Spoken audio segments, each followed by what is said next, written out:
بسم اللہ الرحمن الرحیم۔ السلام علیکم۔ ہم اپنے تمام ناظرین کو خوش آمدید کہتے ہیں۔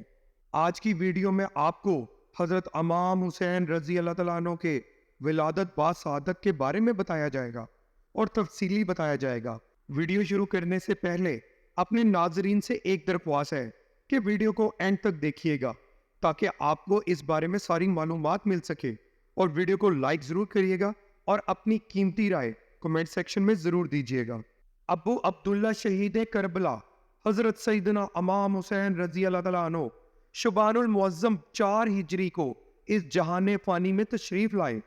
مشکوت شریف میں حضور نبی کریم صلی اللہ علیہ وسلم کی چچی اور حضرت سیدنا عباس رضی اللہ تعالیٰ عنہ کی زوجہ حضرت سیدہ ام فضل رضی اللہ تعالیٰ عنہ بنت الحارث روایت بیان کرتی ہیں کہ میں نے حضور نبی کریم صلی اللہ علیہ وسلم کی بارگاہ میں حاضر ہو کر عرض کیا کہ یا رسول اللہ صلی اللہ علیہ وسلم، میں نے آج ایک عجیب و غریب خواب دیکھا ہے۔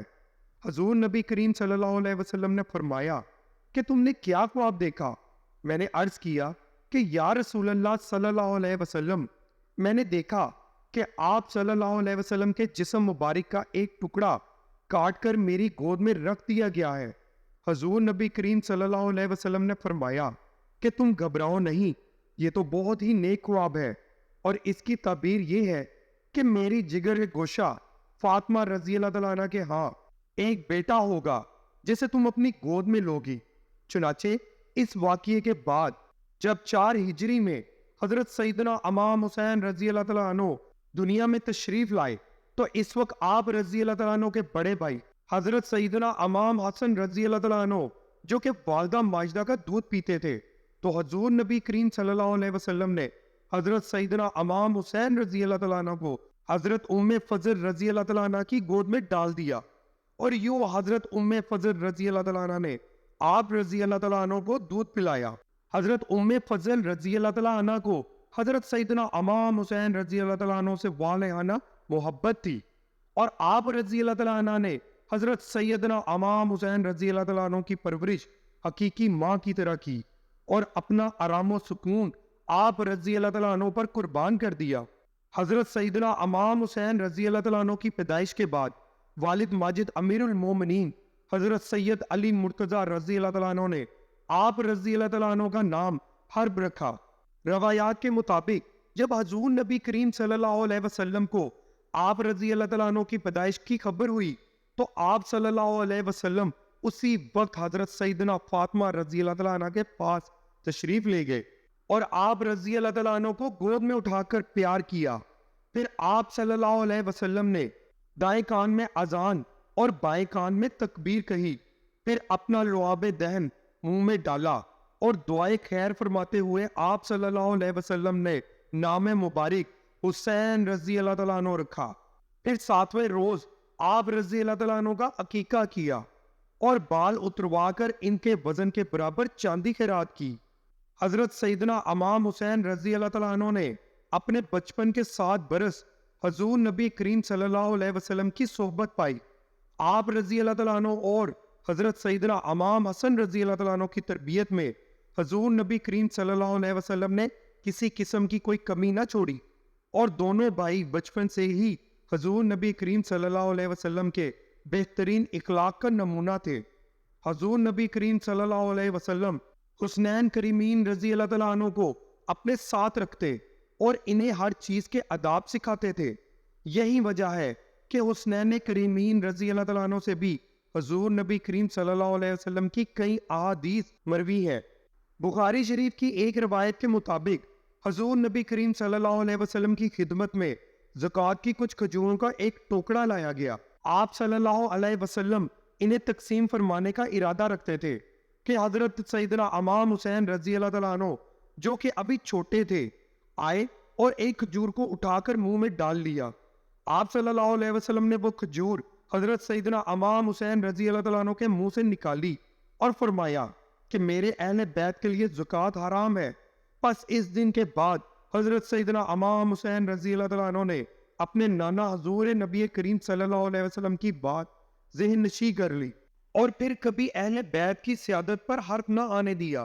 حضرت عباس رضی اللہ تعالیٰ عنہ بن عبد المطلب کی زوجہ حضرت افضل رضی اللہ تعالیٰ عنہ بنت حارث حضور نبی کریم صلی اللہ علیہ وسلم کی خدمت میں حاضر ہوئی۔ اس وقت حضرت سیدنا امام حسین رضی اللہ تعالیٰ عنہ آغوش نبوت صلی اللہ علیہ وسلم میں تھے، اور حضور نبی کریم صلی اللہ علیہ وسلم کی آنکھوں سے آنسو جاری تھے۔ حضرت افضل رضی اللہ تعالیٰ عنہ نے عرض کیا کہ میرے ماں باپ آپ صلی اللہ علیہ وسلم پر قربان ہو، آپ صلی اللہ علیہ وسلم کیوں روتے ہیں؟ حضور نبی کریم صلی اللہ علیہ وسلم نے فرمایا، جبرائیل میرے پاس آئے اور انہوں نے مجھے میرے اس بیٹے کی شہادت کی خبر دی۔ حضرت افضل رضی اللہ تعالیٰ عنہ فرماتی ہیں، میں نے پوچھا کیا اس بیٹے کی شہادت کی خبر؟ حضور نبی کریم صلی اللہ علیہ وسلم نے فرمایا، ہاں، اور جبرائیل میرے پاس اس جگہ کی مٹی بھی لایا تھا جہاں اسے شہید کیا جائے گا، اور وہ مٹی سرخ رنگ کی تھی۔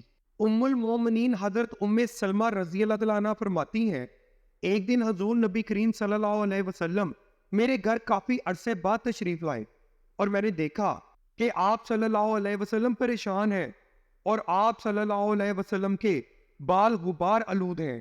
میں نے عرض کیا، یا رسول اللہ صلی اللہ علیہ وسلم، کیا ماجرا ہے؟ میں آپ صلی اللہ علیہ وسلم کو اس حال میں دیکھتی ہوں۔ آپ صلی اللہ علیہ وسلم نے فرمایا، مجھے آج اس جگہ لے جایا گیا جو عراق ہے، اور وہ مقام کربلا ہے، اور وہاں میرے حسین رضی اللہ تعالیٰ عنہ کو شہید کیا جائے گا، اور وہاں میں نے اپنی اولاد کو دیکھا اور ان کے خون کو زمین سے اٹھایا، اور وہ میرے ہاتھ میں ہے۔ ام المومنین حضرت سلمہ رضی اللہ تعالیٰ عنہ فرماتی ہے، حضور نبی کریم صلی اللہ علیہ وسلم نے اپنی مٹھی کھولی اور فرمایا، اسے سنبھال لو اور اسے حفاظت سے رکھنا۔ میں نے دیکھا وہ سرخ رنگ کی مٹی تھی۔ میں نے اسے ایک بوتل میں رکھ لیا اور اس بوتل کا منہ اچھی طرح بند کر دیا۔ پھر جب حسین ابن علی رضی اللہ تعالیٰ عنہ نے عراق کا سفر کیا تو میں اس شیشی کو روزانہ دیکھتی تھی، اور جب عاشورہ کا دن ہوا تو میں نے اس میں تازہ خون دیکھا، اور میں جان گئی کہ آج ابن رسول صلی اللہ علیہ وسلم کو شہید کر دیا گیا ہے۔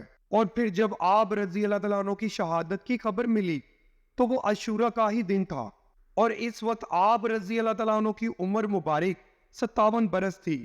حضرت انس بن مالک رضی اللہ تعالیٰ عنہ سے مروی ہے، فرماتے ہیں کہ حضور نبی کریم صلی اللہ علیہ وسلم نے فرمایا، بارش کے فرشتے نے میری زیارت کے لیے اللہ سے اذان طلب کیا، اور جب اسے اجازت ملی تو وہ میرے پاس آیا، اور اس وقت سلمہ رضی اللہ تعالیٰ عنہ کی باری تھی۔ حضرت انس بن مالک رضی اللہ تعالیٰ عنہ فرماتے ہیں کہ حضور نبی کریم صلی اللہ علیہ وسلم نے ام المومنین حضرت سلمہ رضی اللہ تعالیٰ عنہ سے فرمایا، تم دروازے کا دھیان رکھو اور کوئی اندر نہ آئے، مگر اس وقت اچانک حضرت سیدنا امام حسین رضی اللہ تعالیٰ عنہ آئے اور گھر کے اندر داخل ہو گئے۔ آپ صلی اللہ علیہ وسلم انہیں چومنے لگے۔ بارش کے فرشتے نے کہا، کیا آپ صلی اللہ علیہ وسلم کو ان سے محبت ہے؟ آپ صلی اللہ علیہ وسلم نے فرمایا، ہاں۔ فرشتہ بولا، ان قریب آپ صلی اللہ علیہ وسلم کی امت انہیں شہید کرے گی، اور اگر آپ صلی اللہ علیہ وسلم کہیں تو میں وہ جگہ آپ صلی اللہ علیہ وسلم کو دکھاؤں۔ آپ صلی اللہ علیہ وسلم نے فرمایا، ہاں۔ پھر اس فرشتے نے وہ جگہ آپ صلی اللہ علیہ وسلم کو دکھائی، اور پھر وہ سرخ مٹی بھی لایا۔ آپ صلی اللہ علیہ وسلم نے وہ سرخ مٹی ام المومنین حضرت سلمہ رضی اللہ تعالیٰ عنہ کو دی، اور انہوں نے وہ مٹی ایک کپڑے میں باندھ لی، اور وہ مٹی کربلا کی تھی۔ ام المومنین حضرت عائشہ صدیقہ رضی اللہ تعالیٰ عنہ سے مروی ہے، فرماتی ہیں، ایک دن جبرائیل علیہ السلام حضور نبی کریم صلی اللہ علیہ وسلم کے پاس تشریف آئے، اور پھر اس وقت حضرت سیدنا امام حسین رضی اللہ تعالیٰ عنہ بھی آ گئے۔ جبرائیل علیہ السلام نے پوچھا، یا رسول اللہ صلی اللہ علیہ وسلم، یہ کون ہے؟ آپ صلی اللہ علیہ وسلم نے فرمایا، یہ میرا فرزند ہے، اور یہ فرما کر آپ صلی اللہ علیہ وسلم نے حضرت سیدنا امام حسین رضی اللہ تعالیٰ عنہ کو گود میں بٹھا لیا۔ جبرائیل علیہ السلام نے عرض کیا، انہیں بہت جلد شہید کیا جائے گا۔ آپ صلی اللہ علیہ وسلم نے پوچھا، انہیں کون شہید کرے گا؟ جبرائیل علیہ السلام نے عرض کیا، آپ صلی اللہ علیہ وسلم کی امت۔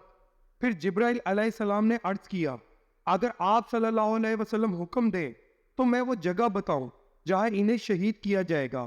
آپ صلی اللہ علیہ وسلم نے فرمایا ہاں، اور پھر جبرائیل علیہ السلام نے کربلا کی جانب اشارہ کیا اور پھر کچھ سرخ مٹی بھی آپ صلی اللہ علیہ وسلم کو دکھائی، اور وہ مٹی شہادت گاہ حسین رضی اللہ تعالیٰ عنہ کی تھی۔ حضرت اسبغ رضی اللہ تعالیٰ عنہ فرماتے ہیں کہ ایک مرتبہ ہم لوگ حضرت علی مرتضیٰ رضی اللہ تعالیٰ عنہ کے ہمراہ سفر کر رہے تھے کہ ہمارا گزر اس جگہ سے ہوا جہاں آج حضرت سیدنا امام حسین رضی اللہ تعالیٰ عنہ کی قبر مبارک ہے۔ آپ رضی اللہ تعالیٰ عنہ نے فرمایا اس جگہ آنے والے دور میں آل رسول صلی اللہ علیہ وسلم کا ایک قافلہ قیام کرے گا، اور اس جگہ ان کے اونٹ بندھے ہوئے ہوں گے، اور اسی میدان میں جوانان اہل بیت رضی اللہ تعالیٰ عنہ کی شہادت ہوگی، اور یہ جگہ شہیدوں کی مدفن بنے گی، اور زمین و آسمان ان لوگوں پر روئیں گے۔ یہ تھی آج کی ایک مختصر سی معلوماتی ویڈیو۔ امید ہے آپ کو ویڈیو میں کافی اچھی معلومات ملی ہوگی۔ ویڈیو کو لائک ضرور کریے گا اور ہمارے چینل کو سبسکرائب بھی، اور اپنی قیمتی رائے کمنٹ سیکشن میں ضرور دیجیے گا۔